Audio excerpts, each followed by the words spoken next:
2023 చివరికి వచ్చేసాం కాబట్టి ఈ సంవత్సరంలో చూసిన కొన్ని మంచి సినిమాల్ని మళ్ళీ ఒకసారి గుర్తు చేసుకుందాం. కాకపోతే బాక్స్ ఆఫీస్ దగ్గర బ్లాక్ బస్టర్లు, ఓటీటీలో బాగా బజ్ క్రియేట్ చేసినవి ఇలాంటివి ఆల్రెడీ చూసేసి ఉంటాం.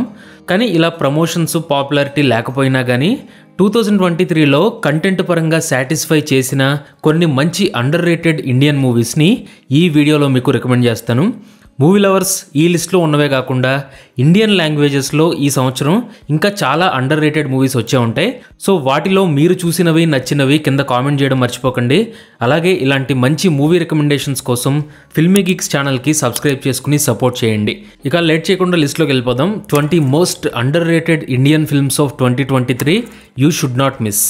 ముందుగా నెంబర్ 1 తంకం. నాకెందుకో ఈ మలయాళం సినిమా గురించి సినీఫైల్స్ ఎక్కువగా మాట్లాడలేదేమో అనిపించింది. మహేష్ ఇంటే ప్రతీకారం రాసిన శ్యామ్ పుష్కరణ్ ఈ తంకం సినిమాకి రైటర్. రిలేటబుల్గా, రియలిస్టిక్గా ఉండే క్యారెక్టర్లు, లాస్ట్ వరకు ఎంగేజ్ చేసేటువంటి థ్రిల్లింగ్ మర్డర్ మిస్టరీ ఇందులోని మెయిన్ హైలైట్స్ అని చెప్పాలి. కొన్నిసార్లు మనకి బాగా దగ్గరైన వాళ్ళ మనసుల్లో ఎలాంటి అల్లకల్లోలం జరుగుతుందో మనకి తెలియదు. బయటకు కనపడే మనిషికి, లోపల మదన పడే మనిషికి చాలా తేడా ఉంటుంది. ఇదే ఈ సినిమాలోని మెయిన్ థీమ్.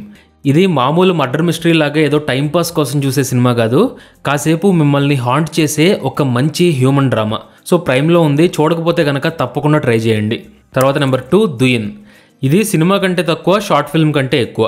50 నిమిషాల డ్యూరేషన్ ఉండే ఈ ఇండీ మూవీ ఒక మిడిల్ క్లాస్ థియేటర్ ఆర్టిస్ట్ లైఫ్లో జరిగే ఇన్సిడెంట్ల చుట్టూ తిరుగుతుంది. ప్లాట్ పరంగా చూస్తే పెద్దగా ఏం జరగదు, సింపుల్గా మహా అయితే ఒక 5-6 సీన్లు ఉంటాయి అంతే. కానీ ఇందులో నాకు బాగా నచ్చింది ఏంటంటే చూడడానికి ఒక డాక్యుమెంటరీ లాగా రియల్ లైఫ్లో రియల్ పీపుల్ని చూసినటువంటి ఫీలింగ్ వచ్చింది. యాక్చువల్గా మనం బయట చూసేటువంటి జీవితాన్ని, సమస్యల్ని, ఆ సంఘర్షణని చూపించేటువంటి సినిమాలు చాలా తక్కువ ఉంటాయి. రియలిస్టిక్ సినిమా, ఆర్ట్ సినిమా అని చెప్పి ఎన్ని పేర్లు పెట్టినా సరే ఇలాంటి మూవీస్ సింపుల్ ఎమోషన్స్కి కూడా ఒక మంచి రిప్రజెంటేషన్ తీసుకొస్తాయి. So docudrama style indie మూవీస్ని ఇష్టపడే వాళ్ళైతే మూవీలో ఉన్న ఈ దుయిన్ సినిమాని తప్పకుండా ట్రై చేయండి. తర్వాత నెంబర్ 3 12th ఫెయిల్. ఈ సంవత్సరంలో నేను చూసిన బెస్ట్ మోటివేషనల్ మూవీస్లో ఇది కూడా ఒకటి. రియల్ లైఫ్ని బేస్ చేసుకుని తీసినటువంటి సినిమా. ఇంటర్మీడియట్ ఫెయిల్ అయిన వాడు సివిల్స్కి ప్రిపేర్ అవ్వడం ఈ సినిమాలోని మెయిన్ స్టోరీ. జాబ్స్ కోసం ప్రిపేర్ అయ్యే వాళ్ళే కాదు, లైఫ్లో సొంతంగా ఏదైనా సాధించాలి అనుకునే ప్రతి ఒక్కరూ చూడాల్సినటువంటి సినిమా ఈ 12th ఫెయిల్. యాక్చువల్గా హిందీలో చాలా చిన్న సినిమాగా రిలీజ్ అయ్యి సెన్సేషన్ని క్రియేట్ చేసింది.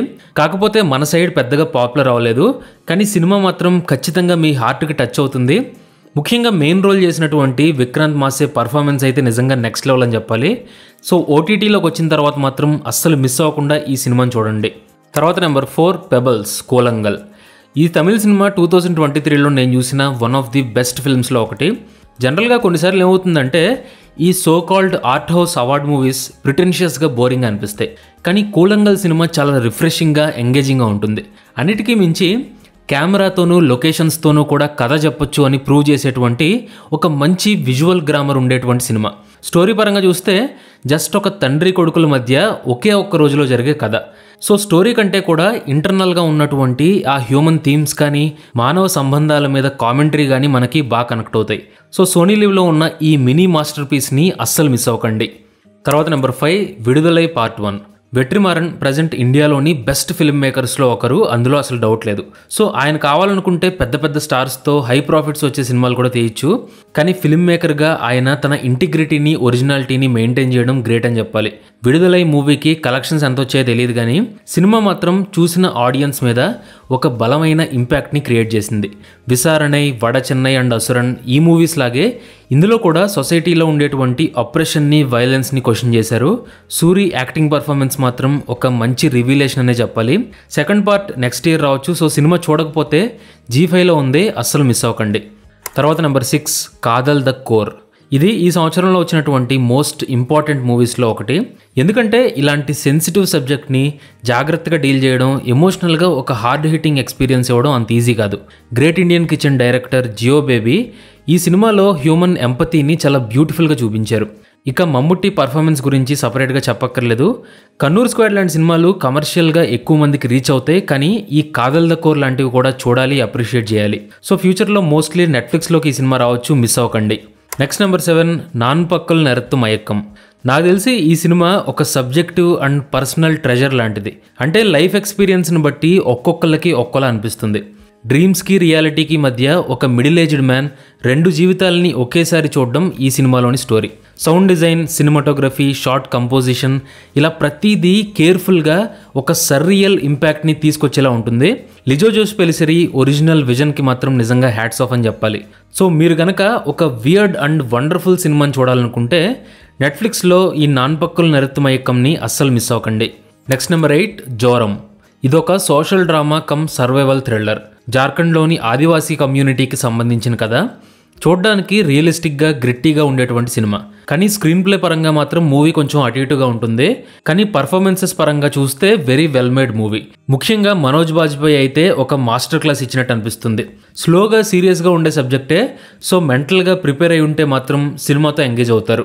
జస్ట్ ఎంటర్టైన్మెంట్ కోసం సినిమా చూసే వాళ్ళైతే కంప్లీట్గా అవాయిడ్ చేసేయండి.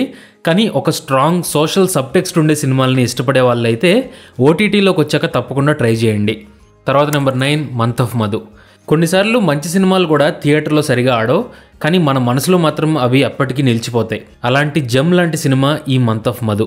అందరికీ నచ్చకపోవచ్చు, not every one's cup of tea, కానీ జెన్యూన్గా హ్యూమన్ రిలేషన్షిప్స్ని ఎక్స్ప్లోర్ చేసినటువంటి తెలుగు సినిమా. ఈ సినిమాని తీసిన శ్రీకాంత్ నాగోతి నెక్స్ట్ ఏం చేస్తారో తెలియదు, కానీ ఖచ్చితంగా తెలుగులో మంచి సెన్సిబిలిటీ అండ్ రెస్పాన్సిబిలిటీ ఉన్నటువంటి ఫిల్మ్ మేకర్ అని ప్రూవ్ చేసుకున్నారు. క్రాఫ్ట్ పరంగా కూడా ఒక మీనింగ్ఫుల్ అటెంప్ట్ ఈ month of Madhu cinema. So ఒకవేళ చూడకపోతే ఆహా అండ్ ప్రైమ్లో ఉంది, తప్పకుండా ట్రై చేయండి. నెక్స్ట్ నెంబర్ 10 పరేషాన్. ఈ సినిమా గురించి ఇంతకుముందు మాట్లాడాను, డైరెక్టర్తో కూడా ఇంటర్వ్యూ చేసాం. సో ఏదో పనిగట్టుకుని ప్రమోట్ చేస్తున్నానేమో అనిపించవచ్చు, కానీ జెన్యూన్గానే నాకు బాగా నచ్చిన సినిమా ఇది. యాక్చువల్గా రీసెంట్ తెలుగు సినిమాల్లో మీరు చూస్తే కనుక ఇలాంటి పల్లెటూరి బ్యాక్డ్రాప్ కూడా ఆల్మోస్ట్ ఒక టెంప్లెట్లో మారిపోయింది. కానీ పరేషాన్ మాత్రం చాలా అథెంటిక్గా, ఆనెస్ట్గా తీసిన మంచి విలేజ్ కామెడీ. ఇంకా చాలామంది ఈ సినిమాని డిస్కవర్ చేయలేదు, సో తప్పకుండా చూడండి. పల్లెటూరులో పుట్టిన వాళ్ళకి ఆ మట్టి వాసన అంటే ఏంటో తెలిసిన వాళ్ళకి మాత్రం బాగా కనెక్ట్ అవుద్ది. సో పరేషాన్ సోనీ లివ్లో స్ట్రీమింగ్ అవుతుంది, మిస్ అవ్వకండి. Next number 11 చావర్. ఈ మలయాళం సినిమా పొలిటికల్ బ్యాక్డ్రాప్లో తీసినటువంటి ఒక మంచి థ్రిల్లర్ మూవీ. ఆల్మోస్ట్ ఒకే ఒక్క రోజులో జరిగే కదా. సో చూడ్డానికైతే మాత్రం స్క్రీన్ ప్లే చాలా గ్రిప్పింగ్ అనిపిస్తుంది. ఈ చావర్ సినిమాలో ఒక పర్టికులర్ బ్యాక్గ్రౌండ్ స్కోర్ బిట్ ఈ మధ్యకాలంలో రీల్స్లో కూడా బాగా పాపులర్ అయింది. సో చావర్ మాత్రం సౌండ్ అండ్ విజువల్స్ పరంగా మీకు ఇమ్మర్సివ్ ఎక్స్పీరియన్స్ ఇచ్చే సినిమా. థియేటర్లోనూ ఓటీటీలోనూ ఈ చావర్కి పెద్దగా బజ్ రాలేదు. యాక్షన్ సినిమాలాగా ప్రమోట్ చేయడం వల్ల ఏమో తెలియదు, కానీ సినిమా ఆడియన్స్కి ఎక్కలేదు. కానీ తప్పకుండా ట్రై చేయాల్సినటువంటి సినిమానే సోనీ లివ్లో ఉంది, మిస్ అవ్వకండి. తర్వాత నెంబర్ 12 వైల్ వి వాచ్డ్. ఇది NDTV news reader Ravish Kumar మీద తీసినటువంటి డాక్యుమెంటరీ. పొలిటికల్గా చూస్తే కొంచెం బయాస్ ఉంటుంది, కానీ సబ్జెక్ట్ పరంగా నేర్చుకోవడానికి మంచి స్కోప్ ఉన్నటువంటి డాక్యుమెంటరీ. ఇప్పుడున్నటువంటి మీడియా మ్యానిపులేషన్లోనూ డిజిటల్ రెవల్యూషన్లోనూ నిజాన్ని నిర్భయంగా మాట్లాడే వాళ్ళు చాలా తక్కువ మంది ఉన్నారు. సో ఈ డాక్యుమెంటరీలో మీడియా ఎలా ఉండాలి అనే సందేశం మనకు నచ్చుతుంది. కాకపోతే యాంటీ మోడీ స్టాండ్ తీసుకోవడం కూడా బయాస్ అనిపిస్తుంది. కానీ ఈ freedom of speech, journalism values వీటి గురించి ప్రాక్టికల్గా లైవ్లో చూపిస్తుంది. సో మనం లైఫ్లో గ్రాంటెడ్గా తీసుకునే చాలా విషయాల్ని మళ్ళీ ఆలోచించే విధంగా చేస్తుంది ఈ డాక్యుమెంటరీ. సో ఓటీటీలోకి వచ్చాక మాత్రం తప్పకుండా ట్రై చేయండి. Next number 13 fire in the mountains. పర్వతాల మీద ఉండే వాళ్ళని పహాడీ పీపుల్ అని పిలుస్తారు. మనం సరదాగా వెకేషన్ కోసం మౌంటైన్స్ దగ్గరికి వెళ్తాం, కానీ అక్కడ కొండల మీద ఉండేటువంటి పల్లెటూరి లైఫ్ని పెద్దగా గమనించం. ఈ సినిమాలో టూరిస్ట్ ప్లేస్ల మీద, అక్కడ ఉండేటువంటి లోకల్ ప్రజల లైఫ్ స్టైల్ మీద ఒక కొత్త పర్స్పెక్టివ్ని టచ్ చేశారు. ఉత్తరాఖండ్లోని ఒక హిల్ స్టేషన్లో చిన్న మిడిల్ క్లాస్ ఫ్యామిలీ ఎదుర్కొనేటువంటి ఛాలెంజెస్సే ఈ ఫైర్ ఇన్ ద మౌంటైన్స్లోని మెయిన్ స్టోరీ. కథలో కొన్ని పాయింట్లు కన్వీనియంట్గా కావాలని పెట్టినట్టు అనిపించవచ్చు, కానీ ఆ సెటప్లో ఉన్నటువంటి అథెంటిసిటీ వల్ల, యాక్టింగ్ పర్ఫార్మెన్సెస్ వల్ల సినిమా ఎక్కడా బోర్ కొట్టదు. కంటెంట్ పరంగా మంచి బలం ఉన్నటువంటి సినిమా. సోనీ లివ్లో ఉంది, ఒకసారి ట్రై చేయండి. తర్వాత number 14 Ayodhya. Sasikumar main role చేసిన ఈ తమిళ సినిమా ఒక సోషల్ మెసేజ్ ఉన్నటువంటి రోడ్ మూవీ. స్టోరీలో ఫ్యామిలీ ఎమోషన్స్తో పాటు థ్రిల్లింగ్ ఎలిమెంట్స్ కూడా ఉంటాయి. అక్కడక్కడ సెంటిమెంటు, మెలో డ్రామా కొంచెం ఓవర్ డ్రామాటిక్గా అనిపించినా సరే స్టోరీలో ఉన్నటువంటి ఎమోషనల్ డెప్త్ మాత్రం మన హార్ట్కి టచ్ అయ్యేలా ఉంటుంది. ఈ అయోధ్య మూవీ టైటిల్లో అయోధ్యకి సంబంధించింది ఉన్నా సరే సినిమాలో కంటెంట్ మాత్రం హ్యూమన్ ఎమోషన్స్ని డీల్ చేస్తుంది. కాస్ట్, క్రీడ్, రిలీజియన్ ఇలాంటి డిఫరెన్సెస్ని దాటి మనందరం మనుషులం అనేటువంటి మెసేజ్ ఈ సినిమాలో స్ట్రాంగ్గా చూపించారు. సో సోషల్ మెసేజ్ ఉండేటువంటి సినిమాల్ని ఇష్టపడితే కనుక ఖచ్చితంగా G5లో ఉన్న అయోధ్య మూవీని కూడా ట్రై చేయండి. Next number 15 ఇరట్టా.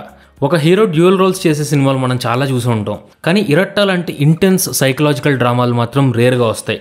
ఇందులో రైటింగ్తో పాటు జోజు జార్జ్ నట విశ్వరూపం మాత్రం మిమ్మల్ని ఖచ్చితంగా డిస్టర్బ్ చేస్తుంది, అందులో అసలు డౌట్ లేదు.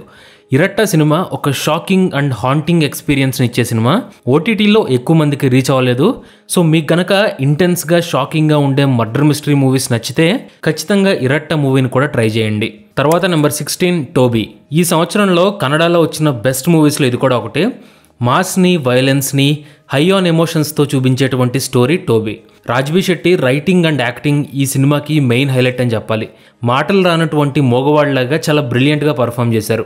అలాగే చైత్ర కూడా ఇందులో ఒక స్ట్రాంగ్ ఇంపాక్ట్ని క్రియేట్ చేశారు. టోబీ కమర్షియల్ సక్సెస్ గురించి తెలియదు కానీ ఓటీటీలోకి అయితే ఇంకా రిలీజ్ అవ్వలేదు. ఈ సినిమాలో స్టోరీ బీట్స్ కొద్దిగా ప్రిడిక్టబుల్గా ఉండొచ్చు, కానీ క్యారెక్టరైజేషన్, పర్ఫార్మెన్స్ మాత్రం చాలా హార్డ్ హిట్టింగ్ అనిపిస్తాయి. సో గరుడ గమన మూవీ నచ్చిన వాళ్ళు మాత్రం టోబీ ఓటీటీలోకి వచ్చిన తర్వాత అస్సలు వదలకండి, చాలా మంచి సినిమా ఇది. తర్వాత నెంబర్ 17 పురుష ప్రేతం. ఈ మలయాళం సినిమా వేరు జానర్లని టచ్ చేసి ఆడియన్స్కి ఒక వియర్డ్ ఎక్స్పీరియన్స్ ఇచ్చే మూవీ. ఒక ఇన్వెస్టిగేటివ్ థ్రిల్లర్ లాగా స్టార్ట్ అయ్యి సోషల్ సెటైర్లా మారుతుంది.